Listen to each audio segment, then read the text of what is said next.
ulang ya. Assalamualaikum warahmatullahi wabarakatuh. Waalaikumsalam Waalaikumsalam warahmatullahi warahmatullahi wabarakatuh. Waalaikumsalam. wabarakatuh. Alhamdulillah rabbil alamin. Wa binasta'in wala umuri din waddin.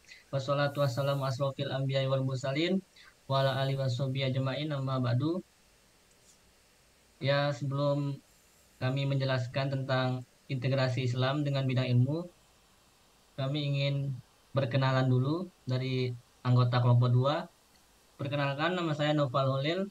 Saya dari Prodi Pendidikan Bahasa Inggris. Dilanjut yang kedua. Kemudian ada saya, Muhammad Arkan Aunurido dari Prodi HI. Selanjutnya ada saya, Jutpun Skarwangi dari Prodi Teknik Sipil. Selanjutnya ada Farhan Yusuf Maid dari Prodi Teknik Sipil juga. Lalu ada saya Siti Fauzia Hanum dari Program Studi Hubungan Internasional. Dan yang terakhir, saya Faus Givari Zain dari Prodi Hubungan Internasional. Ya, terima kasih sudah mengenalkan anggota kelompok. Kita lanjut ke slide kedua. Saya akan menjelaskan tentang hadis dan Al-Quran tentang disiplin ilmu.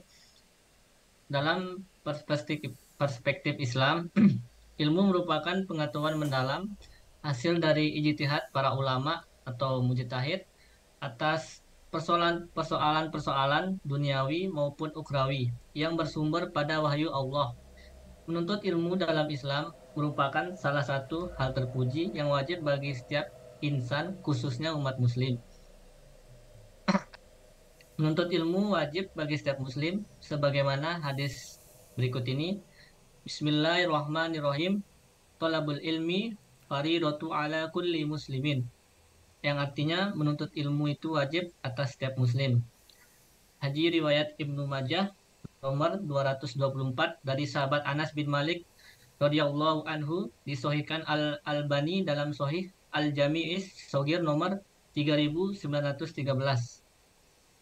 Ya, dilanjut untuk penjelasan yang selanjutnya tentang integrasi nilai-nilai keislaman dalam studi hubungan internasional yang akan dibacakan oleh saudara kami Siti Fauzia.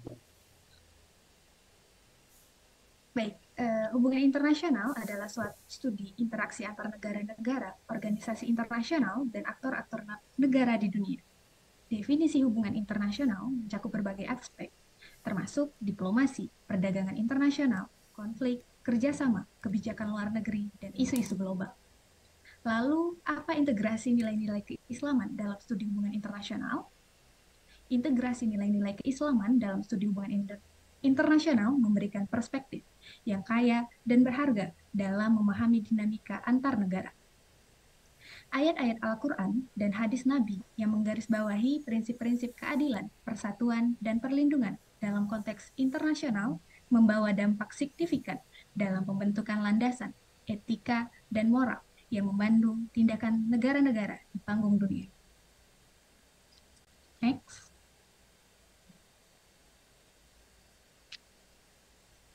Berikut ini adalah integrasi nilai-nilai keislaman dalam studi teknik sipil. Seperti yang kita ketahui, teknik sipil adalah suatu disiplin ilmu yang memfokuskan pada perancangan, konstruksi, dan pemeliharaan infrastruktur fisik seperti bangunan, jembatan, jalan raya, bendungan, dan sistem pengelolaan air. Teknik sipil adalah suatu bidang studi yang berorientasi pada rekayasa dan teknologi yang bertujuan untuk memahami, merencanakan, mendesain, membangun, dan memelihara infrastruktur yang berlanjut dan aman.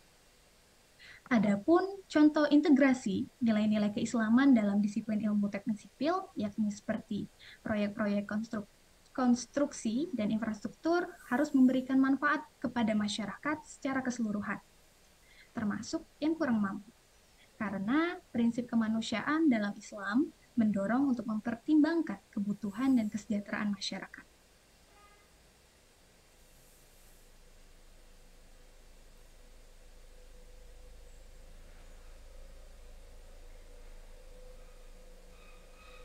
Selanjutnya saya akan menjelaskan tentang kandungan ayat Al-Quran dalam disiplin ilmu hubungan internasional. Yang pertama, Quran Surat Al-Hujarat yang mengajarkan pentingnya perdamaian dan diplomasi dalam menyelesaikan konflik, memperkuat argumen bahwa kebijakan luar negeri seharusnya didasarkan pada upaya-upaya menjembatani perbedaan dan menjauhkan kekerasan. Prinsip ini mengingatkan kita akan kebutuhan untuk menjaga perdamaian dan keadilan dalam konteks global. Yang kedua, Al-Quran Surat Al-Imran memperingatkan tentang bahaya perpecahan dan menekankan pentingnya kerjasama antar negara. Hal ini merangsang kolaborasi dalam penyelesaian masalah bersama, seperti perubahan iklim atau bantuan kemanusiaan. Karena nilai-nilai keislaman mendorong solidaritas global. Selanjutnya.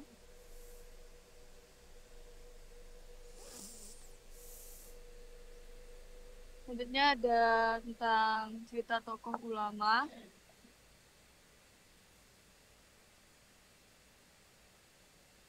Abdul Wahid Hashim adalah putra dari pasangan Kiai Haji Muhammad Hashim Asy'ari Yai Nafikah binti Kiai Ilyas Madiun yang dilahirkan pada Jumat Legi 5 Rabiul Awal 1333 Hijriah atau 1 Juni 1914 Masehi.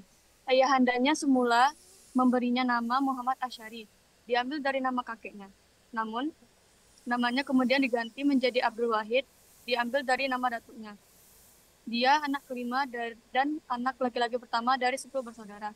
Kiai Haji Wahid Hashim adalah pribadi yang cerdas dan lihai dalam berpidato, terutama sekali karena pidatonya selalu didukung dan dilengkapi dengan tema-tema yang disitir dari salah berbagai buku. Tentu tiada kesulitan bagi Kiai Haji Wahid Hashim untuk mencari referensi. Karena Kiai Haji Wahid Hashim menguasai bahasa Arab, Belanda, dan Inggris sebagai kunci utama dalam penugasan buku-buku ilmiah saat itu. Semenjak tahun 1939, Wahid Hashim dipercayai menjadi sebagai Ketua MIAI atau Majelis Islam ala Indonesia, sebuah badan federasi NU, Muhammadiyah, PSII, PII, Al-Irsyad, dan Persis. Sehubungan dengan jabatannya di MIAI, Kiai Haji Wahid Hashim juga kemudian duduk pula dalam kepemimpinan Presidium Korindo atau Kongres Rakyat Indonesia, sebuah proyek perjuangan bersama GAPI atau Gabungan Partai Politik Indonesia.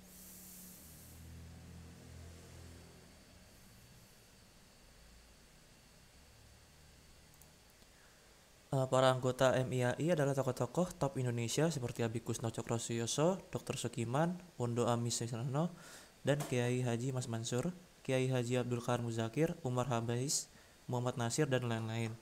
Kedudukan Ketua MIAI ini dengan sendirinya menempatkan Kiai Haji Abdul Wahid Hashim sebagai pejuang politik menghadapi penjajahan. Akan tetapi, tatkala zaman pendudukan Jepang, kelompok MIAI bubar. Kemudian atas prakarsa Kiai Haji Abdul Wahid Hashim, MIAI menjelma menjadi Majelis Syuro Muslimin Indonesia atau Masyumi.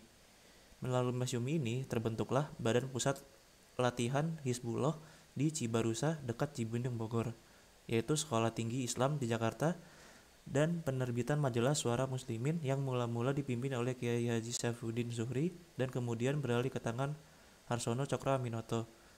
Selama zaman kependudukan Jepang, Kiai Haji Abdul Wahid Hashim merupakan tokoh sentral di kalangan umat Islam. Kiai Haji Abdul Wahid Hashim juga menjabat sebagai anggota Chuosangi-in, yakni semacam DPR ala Jepang. Dengan jabatan tersebut, Kiai Haji Abdul Hashim dapat meyakinkan tentara Jepang untuk mendirikan sebuah badan yang menghimpun kalangan ulama. Maka terbentuklah badan yang bernama Sumubu, yaitu Badan Urusan Agama Islam yang susunannya terdiri dari Kiai Haji Hashim Asy'ari selaku ketua, Kiai Haji Abdul Qadir Muzakir selaku wakil ketua, dan Kiai Haji Abdul Wahid Hashim selaku wakil ketua.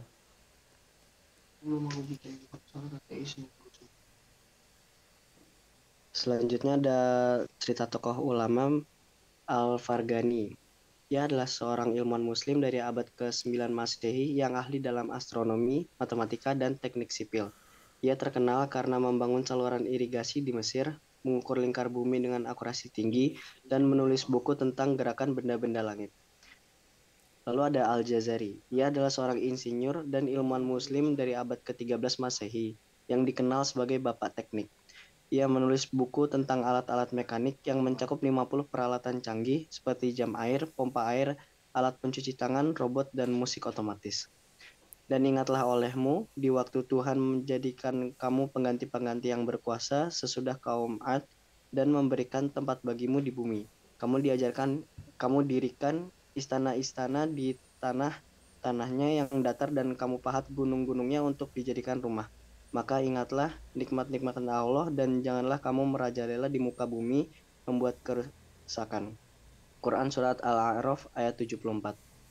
Bangunan-bangunan yang mereka dirikan itu senantiasa menjadi pangkal keraguan dalam hati mereka, kecuali bila hati mereka itu telah hancur.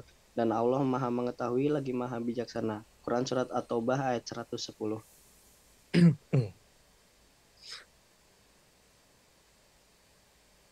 Oleh karena Kiai Haji Hashim Asy'ari tidak dapat aktif karena memangku pesantren Tebu Ireng, maka jabatan ketua sehari-hari dipegang oleh Kiai Haji Ahmad Wahid Hashim. Badan inilah yang menjelma menjadi Departemen Agama setelah proklamasi 17 Agustus 1945. Taktik politik yang dijalani Kiai Haji Ahmad Wahid Hashim di zaman Jepang ialah mengambil unsur kekuasaan Jepang yang positif bagi perjuangan mencapai kemerdekaan Indonesia. Kerjasama dengan Jepang pada tingkatan pertama dipandang perlu sebab bangsa Indonesia yang tidak mempunyai kekuatan politik di zaman Belanda tidak akan sanggup menghadapi kekuatan militer Jepang yang tengah berada di puncak kemenangan. Kezaliman pemerintah Jepang kepada bangsa Indonesia oleh Kiai Haji Ahmad Wahid Hashim dijadikan pupuk keyakinan bagi rakyat bahwa sesuai dengan Al-Quran, segala yang batil pasti akan sirna. Kezaliman tak pernah mengalami kemenangan yang panjang. Masa perang kemerdekaan antara tahun 1945 sampai 1950 menyebabkan Kiai Haji Ahmad Wahid Hashim menyibukkan diri dalam gejolak revolusi.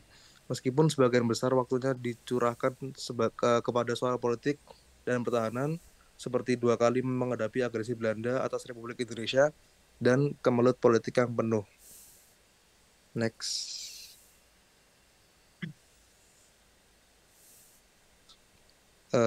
Ibnu Khaldun adalah sebuah cendekiawan Muslim pada abad pertengahan yang dianggap sebagai pelopor dalam studi sejarah dan ilmu sosial. Karyanya Muqaddimah berbicara tentang asal-usul bangsa, peradaban, dan pengaruh lingkungan terhadap perkembangan sosial dan politik.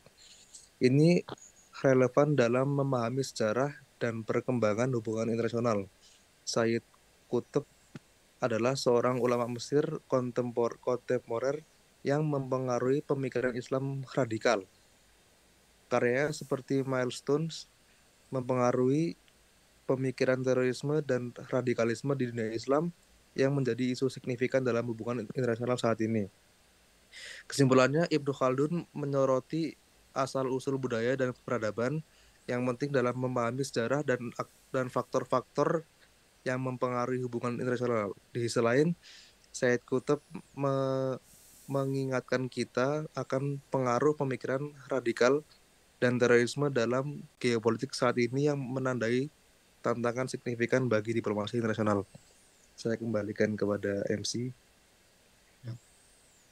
Terima kasih kepada Mas Arkan.